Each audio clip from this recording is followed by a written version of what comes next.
Thank you. So I have been fortunate over my venture capital and law career to work with some of the top entrepreneurs at Yahoo, Google, Facebook, Snapchat, number of others. And very few of them have been minorities sort of throughout a 17-year career. So started working with initially a number of women in tech groups, and then some sort of minority-focused groups to sort of study the problem and see what's out there. So quiz, who is the top minority entrepreneur for 2014? No one? No one? Dr. Dre, right? Dr. Dre sold Beats, had a nice exit. So not sure that's the model for minority entrepreneurship, but there have been successful exits. So looking at some numbers. So asking to help minority entrepreneurs, I think the real question is there a problem to be helped? And I think if you look at these numbers, what they show is if you're a minority business that's earning $500,000 or more versus a white-owned business owning $500,000 or more, the banks will loan you $300,000 or $400,000 less. You get turned down a lot more.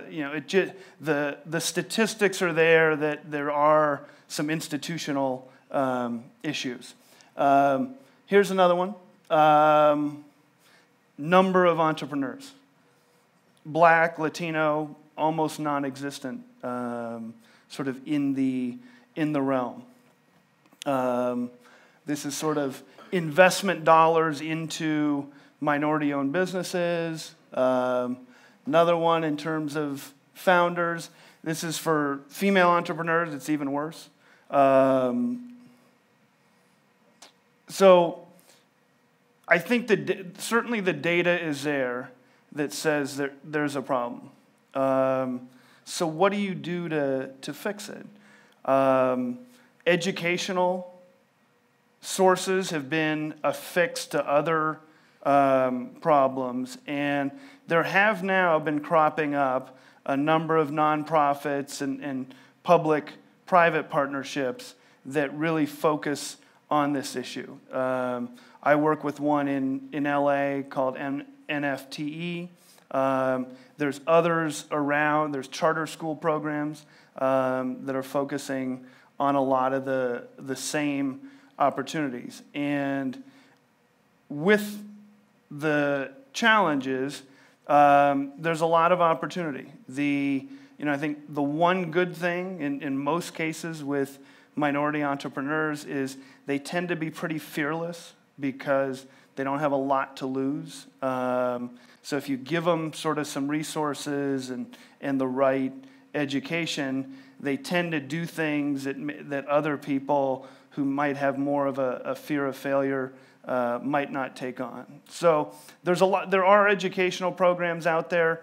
There's definitely an issue, I'd say, with higher education. If you look at the number of minority and women professors in business schools and engineering schools, it is certainly far below the population, but certainly far below what the student body ratio is. So there's starting to be more pressure. Like Microsoft got pressured, Google, and a number of the other big tech companies are now publishing sort of their minority workforce. And if you look at where a lot of successful entrepreneurs tend to come from other successful tech companies. So I think that's sort of certainly a positive force.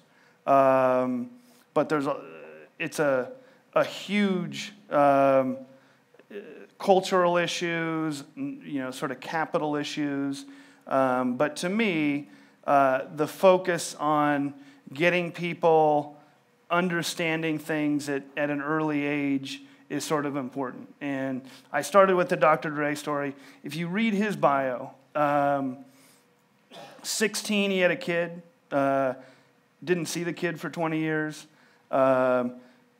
Kept failing out of schools, tried to get into different programs. His academic level was low. But music was his outlet. So he found something that he could make work. And I would say in a lot of opportunities, especially with young kids, sort of finding that spark or finding that opportunity can definitely be key. So thank you very much. Appreciate it.